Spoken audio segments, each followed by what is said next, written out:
Hello students, this is video number 13 of electromagnetic induction और इसके अंदर हम डिस्कस करने जा रहे हैं रेल प्रॉब्लम्स। अब इन जरा रेल प्रॉब्लम्स को जरा अच्छे से अंडरस्टैंड करते हैं। What are these rail problems actually are. हम लोगों ने मैग्नेटिज्म के अंदर भी इस तरह की रेल प्रॉब्लम्स का कॉन्सेप्ट किया था, जिसमें हमने ये देखा था कि इलेक्ट्रिकल एनर्जी को किस तरह से हमने मैकेनिकल एनर्जी में कन्वर्ट किया था। क्या reverse is also possible? Yes, वही हम सीखने वाले हैं। रिवर्स मीन्स कि मैकेनिकल एनर्जी को इलेक्ट्रिकल एनर्जी में कन्वर्ट करना। Both forms are very important. इसकी आज की डेट में इसके बिना दुनिया चलती नहीं है, मैं बता देता हूं आपको। That is the concept for Motors and this is the concept of generators. तो इलेक्ट्रिकल एनर्जी जहां जहां आपको यूज नजर आती है होती हुई, उसमें 90% जगह मोटर्स यूज होती हैं और इसलिए वो कॉन्सेप्ट इंपॉर्टेंट था। और इलेक्ट्रिकल एनर्जी को बनाने वाला कौन है? जनरेटर। और जनरेटर का ये कॉन्सेप्ट है, तो इसको जरा अच्छे से अंडरस्टैंड करते हैं। और भी बड़ी सेटअप्स में इसको यूज किया जाता है। We just try to learn it कि किस तरह से ये सब होता है। ठीक है, तो द फर्स्ट प्रॉब्लम इज, ये हमारी फर्स्ट प्रॉब्लम है। इसको एनालिसिस करेंगे रेल प्रॉब्लम को। आप देख सकते हो यहां पे ब्लू कलर की लाइंस जो आपको दिखाई दे रही हैं, these are the rails. Blue colour की लाइंस जो आपको दिखाई दे रही हैं, दीज आर द रेल्स। और इन रेल्स के ऊपर हम किसको चला रहे हैं? इन रेल्स के ऊपर हम मूव कर रहे हैं किसको? ये जो ग्रीन कलर की रॉड आपको दिखाई दे रही है। और जब ग्रीन कलर की रॉड इन रेल्स के ऊपर चलेगी, ये फ्लक्स को कट करेगी। कॉन्सेप्ट लगेगा जो इतनी देर से हम मोशन ईएमएफ का कॉन्सेप्ट देख रहे हैं, वही कॉन्सेप्ट लगेगा। और अल्टीमेटली अगर आप ध्यान से देखो तो इसके अंदर अगर हम पॉजिटिव नेगेटिव का पता लगाएं तो हमें इतनी बात पता चल गई है कि इस रॉड के अंदर एक ईएमएफ डेवलप होगा। इस रॉड के अंदर ईएमएफ डेवलप होगा। पॉजिटिव ऊपर होगा या नीचे होगा, उसको मुझे देखना है। तो पॉजिटिव ऊपर होगा या नीचे होगा, उसको देखने के लिए we use cross product rule कि V क्रॉस B कहां पे आएगा? V cross B। ठीक है, बी तो आपको नजर आ रहे हैं क्रॉसेस येलो कलर के। ठीक है, आप जरा इसको ध्यान से देखोगे, मैं आपको दिखाता हूं। ये देखो, ये आ गया आपका V की डायरेक्शन में आपकी फिंगर्स। ठीक है, V की डायरेक्शन में आपकी फिंगर्स। और ये हमेशा ही ऐसा ही हो रहा है। तो अंदर की तरफ मैं बार बार आपको दिखाता हूं कि आपको एक बार होल्ड बन जाए इन सब चीजों पे। थंब आपका ऊपर की तरफ आ रहा है। दैट इज वाई देखो अब मैं क्या करने जा रहा हूं। आप देख सकते हो यहां कि हम यहां पे देखेंगे कि अल्टीमेटली ऊपर पॉजिटिव और नीचे नेगेटिव इसके अंदर डेवलप हुआ। इसकी जो वैल्यू है दैट इज VLV। ठीक है, और पहले आप कह सकते हो कि पहले आप छोड़ दो इसको कि ये है ही नहीं मैंने लगा हुआ। आप छोड़ो, आप इसको सिर्फ समझो कि ये है ही नहीं। और हमने क्या किया, हमने इसके बिना जरा अंडरस्टैंड करना। रेड कलर का रेजिस्टर पहले इमेजिन करो नहीं है। ठीक है, और हमने इसको घुमाया, हमारा एक ईएमएफ यहां डेवलप हो गया। जब ईएमएफ डेवलप हुआ तो हमने सोचा ईएमएफ डेवलप हुआ तो लगाओ बल्ब, चलाओ बल्ब को। ईएमएफ के कारण करंट फ्लो करवाओ। करंट से आपकी कोई भी चीज चल जाएगी, कोई भी मोटर चल जाएगी, कोई भी लैंप चल जाएगा, कोई भी बल्ब चल जाएगा, हीटर चलाओ, कुछ भी चलाओ, when EMF has been developed. तो फिर हमने ये लगाया जो आपको आर दिखाई दे रहा है। ठीक है, तो इसके कारण यहां करंट फ्लो करेगी। करंट की डायरेक्शन भी बताता हूं आपको, करंट की डायरेक्शन भी बताता हूं। ये देखो, अब यहां पे करंट की डायरेक्शन कैसी होगी? आपको पॉजिटिव नेगेटिव दिखाई दे रहा है। आपको मालूम है बैटरी में करंट कहां से चलती है? बैटरी में हमेशा करंट चलती है पॉजिटिव टर्मिनल से। तो करंट यहां से निकलेगी, यहां जाएगी, दिस इज करंट आई, यहां से होके यहां जाएगी। इस रॉड की इंफॉर्मेशन आपको दे देता हूं। This rod has got a mass of m, length of l and resistance of small r। ठीक है, तो ये करंट इधर फ्लो की। इस करंट की वैल्यू कितनी होगी? इस करंट की वैल्यू होगी EMF upon total resistance of the circuit. Circuit कहां बना?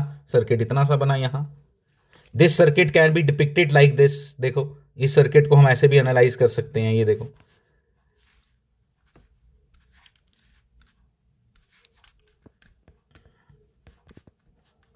ये रॉड का रेजिस्टेंस स्मॉल r, उसका EMF BLV जो आपने अभी देखा, मैं E लिख देता हूं यहां। और ultimately this is the R। Current ऐसे फ्लो कर रही है I। This is the equivalent circuit of this rail arrangement. ठीक है, ये R आ गया। I इज इक्वल टू क्या होगा? यहां लिखता हूं, I इज इक्वल टू क्या होगा? I इज इक्वल टू होगा E upon R plus R। What is E equal to? E equal to क्या है? BLV। तो ये सारी कहानी आपको समझ आ गई। तो अल्टीमेटली आपका सब कुछ मैं बता देता हूं, ये सब उतार लो आप, उसके बाद मैं आपको एक चीज समझाता हूं।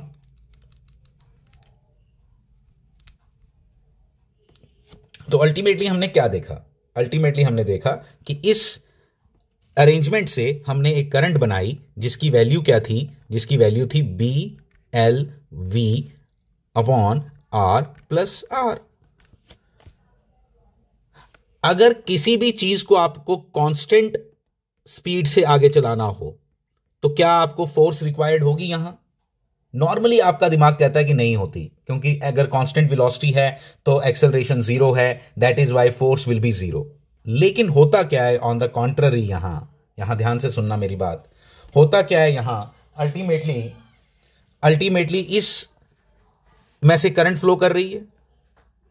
नाउ इट इज, यहां पे हम मैग्नेटिज्म का कॉन्सेप्ट लगाएंगे और मैग्नेटिज्म का कॉन्सेप्ट के according now this is a current carrying rod.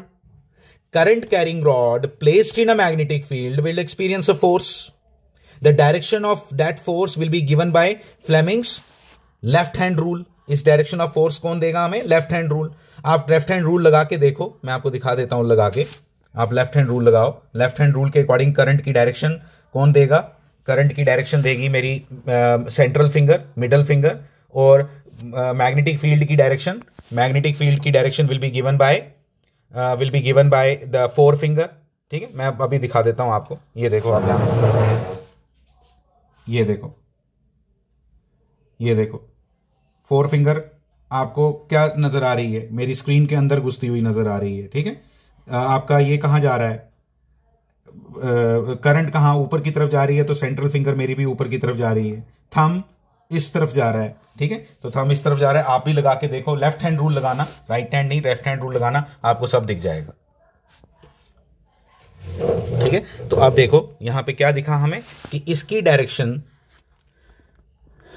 जो फोर्स यहां बनी, हम नहीं सोच रहे थे कि ये फोर्स बनेगी, लेकिन बनेगी। लॉ है कि every current carrying conductor when placed in a magnetic field will experience a force. तो when it will experience a force, उस फोर्स की डायरेक्शन ये हुई।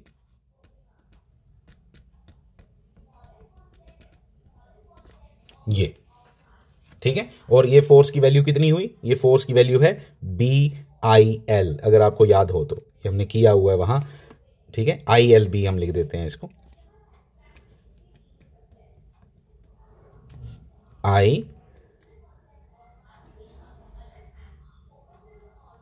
ILB। पता क्यों? एक्चुअल फॉर्मूला क्या होता है? IL cross B। ठीक है, तो यहां पे वो साइन थीटा तो जीरो ही है, तो इसलिए ILB की वैल्यू आएगी। दिस इज द फोर्स जो अंदर डेवलप हुई। दैट मीन्स कि अगर जब आप इस रॉड को आगे चलाना चाहते हो विद कांस्टेंट वेलोसिटी, तो आपको नेट फोर्स को जीरो करना पड़ेगा। तो नेट फोर्स को जीरो करने के लिए, कांस्टेंट वेलोसिटी पे चलाने के लिए, आपको यहां पे जो वेलोसिटी, यहां पे जो फोर्स लगानी पड़ेगी, that has to be equal to this. ठीक है, तो बस ये इसका आंसर होता है। तो अल्टीमेटली अगर हम देखें, आई की वैल्यू मैंने आपको बता दी है कितनी यहां पे आई, तो मैं आपको बताऊं तो फोर्स कितनी आएगी? F is equal to force applied. मुझे कितनी फोर्स लगानी पड़ेगी to move this rod with constant velocity? F is equal to ILB। ILB मैं लिखता हूं, I लिखा मैंने, आपको समझ आ गया?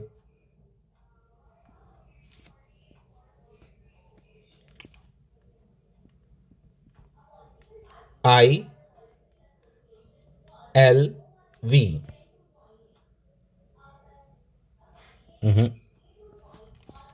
B, ILB। ठीक है, फिर यहां से देखो स्क्वेयरिंग आ रही है, तो मैं उसको अच्छे से लिख देता हूं कि कितनी फोर्स अप्लाई करनी पड़ेगी टू मूव दिस रॉड इन अच्छे से लिखो, जो मैं बोल रहा हूं इसको भी लिखना है। To move this rod with constant velocity, F is equal to B square L square, B square L square, V upon R plus R। तो ये आ गई आपकी जो फोर्स आपने अप्लाई की to move this rod in with constant velocity. ठीक है, फिर पावर कितनी आई? इनपुट पावर, इनपुट यही होता है जो मैं दे रहा हूं। इनपुट पावर कितना हो गया? F into V। F into V power होती है, मालूम है आपको। करो V से मल्टीप्लाई, तो कितना बन गया? B square L square V square upon R plus R। ये सब चीज़ें नोट करके रखो, this is very very important. P input मैंने इतना दिया। आप पूछोगे सर आउटपुट पावर कितनी मिली हमें, आउटपुट किसके साथ मिला, ये इधर ले रहे हो ना, मैंने बोला बल्ब लगा रहे हो, इधर जो करंट इधर इधर ये इस करंट के आपको जो इस करंट के कारण जो पावर यहां पे बनेगी वो होगी आपकी, that will be output power. तो आउटपुट पावर मैं बताता हूं किसके इक्वल होगी, ध्यान देना जरा एक एक चीज को प्लीज, ये R प्लस आर यहां लिख देना, ठीक है। तो ये होगी आपकी इनपुट पावर। इनपुट पावर का फॉर्मूला याद रखो, आप नोट करके रखो, मैं जगह खाली कर रहा हूं अपने लिखने के लिए, ठीक है। आगे ये व्हाट आई नीड नाउ, मैं अब क्या बात कर रहा हूं, पी इन मैंने अभी लिख दिया, पी आउट लिखूं, पी आउट देखो कितना आसान है, P out is equal to I square R, that's it. जो इधर पावर मिलेगी, इधर पावर क्या मिलती है, I square R. I square आई है आपके पास, आई है आपके पास, अभी लिखा है, ये लिखा आई, इसका स्क्वेयर करके इंटू आर करो, दैट इज आउटपुट पावर। कोई लिखने की जरूरत नहीं है फॉर्मूले को, आई स्क्वेयर आर याद रखो आप, आई है आपके पास, आई तो आपको वो भी कॉन्सेप्ट है, B L V upon R plus R. P out भी निकल गया। और कभी आपको एफिशिएंसी पूछ ली जाए तो that is P out upon P in, P out upon P in. This will be the efficiency of this arrangement, of this setup, P out upon P in, fine, ठीक है। और अगर यहाँ पे कोई लॉस पूछ ले आपको, लॉस क्या हो रहा है, देखो फ्रिक्शन वगैरह तो हमने रेल्स की नहीं ली है, ठीक है। फ्रिक्शन वगैरह पे भी क्वेश्चन आ सकता है कि फ्रिक्शन दी होगी तो आपको क्वेश्चन कैसे करना है, वो उसके बारे में बाद में डिस्कस करेंगे। पहली बात तो ये आप मुझे बताओगे, ठीक है। तो वो उसमें कौन सी बड़ी बात है, फ्रिक्शन निकालने की कोई बड़ी बात नहीं है। म्यू एन की वैल्यू mg, उधर से कैलकुलेट करके आप आराम से कैलकुलेट कर सकते हो। लेकिन अभी मैं ना रेल्स की कोई रेजिस्टेंस दी हुई है, ठीक है, तो वो सब दे के तो वो उसको कंसिडर करना पड़ेगा, but for the time being कुछ नहीं दिया था। यहाँ पे सिर्फ इसका जो आर अपना है ना, उसके कारण कुछ लॉस होगा, that is also equal to I square small R, क्योंकि इसके स्मॉल आर लिखा है, दैट इज लॉस, वो लॉस है। ये सारा एनालिसिस था इसका जो मैंने आपके साथ अभी डिस्कस किया। This is very very important, इसके थ्रू हम कुछ क्वेश्चंस करते हैं अब आगे, ठीक है। इसी अंडरस्टैंडिंग को जो डेवलप हमने की, एफिशिएंसी के बारे में बात कर दी, लॉस के बारे में बात कर दी, आउटपुट पावर के बारे में बात कर दी, इनपुट पावर के बारे में बात कर दी, कांस्टेंट वेलोसिटी पे चलाना होगा तो कैसे चलेगा, ये सब अपने पास लिख के रखो। इसमें से कुछ भी बात पूछी जा सकती है न्यूमेरिकल्स के अंदर। ये देखो एक प्रॉब्लम है, इस प्रॉब्लम को देखोगे आप, टू पैरेलल रेल्स। अब मैं सीधा इधर से बताता हूं आपको कि क्या गिवन है, क्वेश्चन आप खुद करने वाले हो अच्छे से, ठीक है। मुश्किल बिल्कुल नहीं है, कुछ खास पूछा नहीं है, करंट पूछी है सिर्फ, किस में से करंट पूछी है आपको, इस 5 में से कितनी करंट फ्लो कर रही है। आप देखो यहाँ पे एक ये रॉड है, एक ये रॉड है, इन दोनों के कारण इसको आगे मूव कर रहे हो, इसको भी आगे मूव कर रहे हो। जो रेल्स हैं उनका रेजिस्टेंस नहीं दिया हुआ है, लेकिन जो the circuit has 2 metal rods, इनका खुद का रेजिस्टेंस दिया हुआ है यहाँ और यहाँ, ठीक है। तो इसका खुद का रेजिस्टेंस दिया हुआ है। मैं आपको बता देता हूँ सिंपल अरेंजमेंट, इसके कारण जो मैं यहाँ पे बनेगा ना, अगर आप ध्यान दो तो इस रॉड के कारण जो बनेगा, ये वाली रॉड के कारण जो बनेगा, दैट इज लाइक दिस, नीचे पॉजिटिव आएगा, ऊपर नेगेटिव आएगा, ठीक है। और उसकी वैल्यू क्या होगी, उसकी वैल्यू भी आप देख सकते हो, V की वैल्यू क्या दी हुई है, मैं पूरा सर्किट बना के देता हूं फिर आपको बताता हूं, आप ध्यान दोगे यहां जरा, ठीक है। सर्किट देखते ही आपको आधा आइडिया हो जाता है कि क्या चल रहा है इसके अंदर, क्योंकि ये रॉड्स दो रॉड्स हैं इधर, तो 2 रॉड्स हैं तो 2 EMF बनेंगे, ठीक है। तो मैं बना रहा हूं, ये देखो, मैं पहले यहां पे देख देता हूं कि यहां पे जो EMF बनेगा उसका यहां बनेगा ऐसा, ठीक है। वैल्यू क्या है, B, ये है B, L लेंथ भी लिखी होगी कहीं ना कहीं, लेंथ भी लिखी होगी कहीं ना कहीं, एक सेकंड,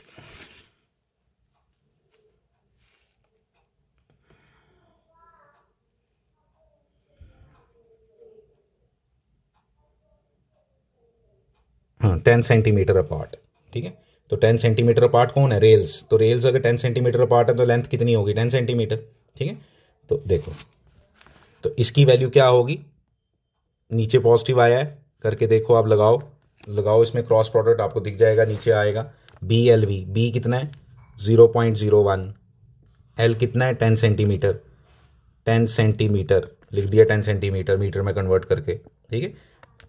BLV कितना है 4, ठीक है। तो अल्टीमेटली कितना आ गया ये आ गया 4 × 10⁻³ वोल्ट, ठीक है। 4 मिलीवोल्ट, 4 मिलीवोल्ट की ये बैटरी आ गई। फाइन, 4 मिलीवोल्ट की बैटरी आ गई।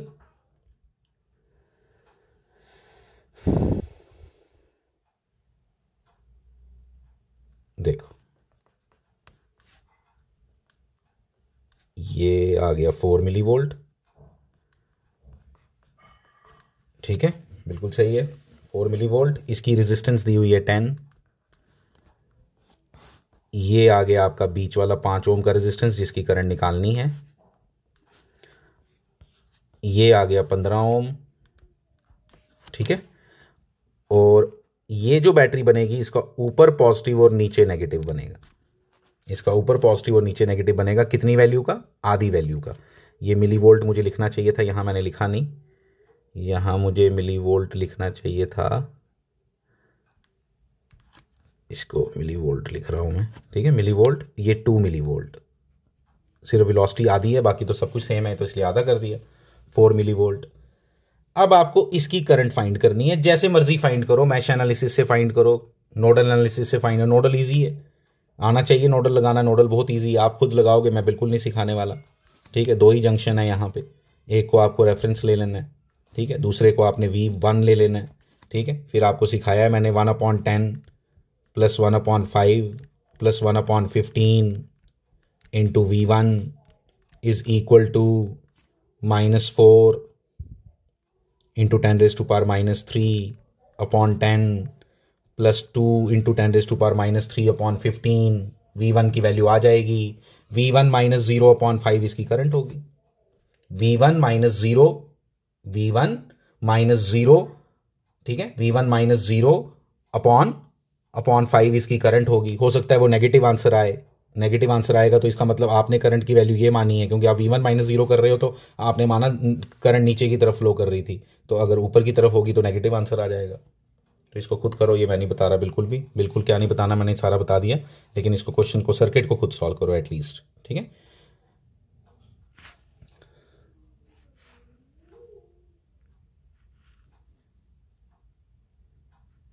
आप देख सकते हो इस प्रॉब्लम के अंदर क्या गिवन है, मैं आपको बताता हूं। इस प्रॉब्लम के अंदर आपको गिवन है कि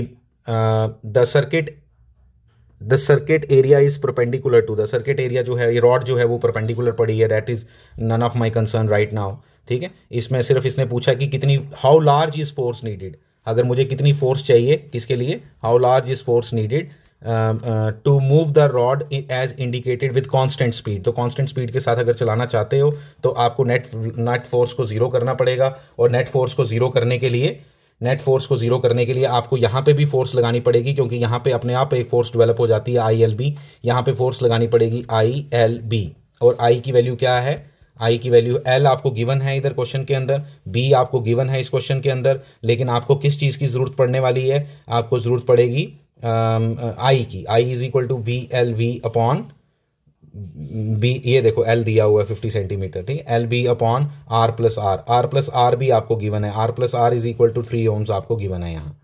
तो यहाँ से आप कैलकुलेट करके आप फोर्स निकाल सकते हो, जैसे मैंने आपको बताया, आपको कांस्टेंट स्पीड पे चलाने के लिए आपको जो अंदर डेवलप्ड फोर्स होती है उसको ओवरकम करना पड़ता है। तो ये सारी वैल्यूज डालो और get the result, nothing is there. मुझे नहीं लगता कि कुछ भी मुश्किल है इसके अंदर। नेक्स्ट प्रॉब्लम देखते, this is the next problem. इसको 2-4 पार्ट्स हैं, इनको अच्छे से डिस्कस करते हैं, क्या क्या कर सकते हैं इसके अंदर हम, ठीक है। तो figure shows the top view, वही सब कुछ गिवन है जो आपको दिया जाता है। रेजिस्टर 6 ओम्स का गिवन है, मैग्नेटिक फील्ड गिवन है, ठीक है। इसका खुद का रेजिस्टेंस गिवन नहीं है, ठीक है, इसका खुद का रेजिस्टेंस नहीं गिवन है आपको, तो खुद का रेजिस्टेंस गिवन नहीं है तो इसका मतलब इसको छोड़ दो, इसका मतलब हुआ लॉस कुछ है नहीं, जितना P इनपुट है उतना ही P आउटपुट है, ठीक है। ये सिंपल समझ आ जाता है। जितना इनपुट पावर आप दोगे, आप कितनी इनपुट पावर देते हो मैंने आपको पहले ही बताया था, क्या, F × V। तो जो F × V देते हो तो F किसके बराबर होता है, F होता है ILB, ठीक है, × B, ये हो गया आपका F.B। अब ILB में मैंने सब सिखाया आपको फर्स्ट क्वेश्चन के अंदर ही। ILB में I किसके बराबर होता है, E/R, ऐसे याद रखना चाहिए, E/R स्मॉल आर है ही नहीं इधर, ई अपॉन आर। फिर ई किसके बराबर होता है, ई बराबर होता है किसके, बी एल वी के। खत्म। ऐसे करते जाओ, आंसर निकलते जाएंगे। कोई डायरेक्ट फॉर्मूला किसी का याद ना, पावर का डायरेक्ट फॉर्मूला याद रखो ना, आई का किसी का नहीं, एक वी एल वी याद रखो बस, वी एल वी याद रखो, उधर से आपको सब निकल जाता है, ये कुछ नहीं है। चलो पहला क्वेश्चन क्या है, पहला क्वेश्चन वही है जो पिछले क्वेश्चन में हमने डिस्कस किया। Calculate the force required to move the rod to the right, जहां दिखाई गई है direction, at the constant speed. Constant speed निकालनी है 2 मीटर पर सेकंड की स्पीड। At what rate the energy delivered to the energy delivered, at rate of energy क्या होती है, पावर। मतलब पावर पूछ रहा है कि इधर कितनी पावर आपने, पी आउट पूछ रहा है, इसको पी आउट बोलते हैं, आई स्क्वेयर आर, ये आई स्क्वेयर आर आपने निकालना है। Fine. Show that the rate is equal to the rate of work done by the applied force. तो आपने कितना वर्क डन किया, rate of work done, rate of work done is power, power input power. वो पूछ रहा है कि आपने अप्लाइड फोर्स ने कितना वर्क डन किया, रेट ऑफ वर्क डन किया, that is called P input. मैंने अभी आपको समझाया पी इनपुट कैसे निकालना है। This is very very simple. यहां पे बस आपने बताना है कि पी आउट और पी इनपुट इक्वल हैं, लेकिन ये भी मेंशन करना अपनी कॉपीज पे कि ये हर बार इक्वल नहीं होगा। ये इक्वल इसलिए है क्योंकि हमने रेल्स फ्रिक्शनलेस ली हैं, हमने रेल्स की रेजिस्टेंस कंसीडर नहीं की, हमने रॉड की रेजिस्टेंस कंसीडर नहीं की। अगर ये सब कुछ निगलेक्ट कर दो तो पी इनपुट और पी इनपुट और पी आउटपुट हमेशा बराबर ही आएंगे। तो ये आई स्क्वायर आर जो है वो जो work done by the rate of work done by applied force, वो हमेशा इक्वल आएगा, दैट नेवर चेंजेस। तो इसमें कुछ मुश्किल नहीं है, जो आपने करना है इसमें सब कुछ गिवन है, तो बड़े आराम से इसको करो। ठीक है, सिंपल है। एक पूरा सेक्शन मैंने ये रेल प्रॉब्लम्स का इसी वीडियो के अंदर कवर कर दिया। ठीक है, तो इसको अच्छे से वीडियो को समझो। Thank you very much.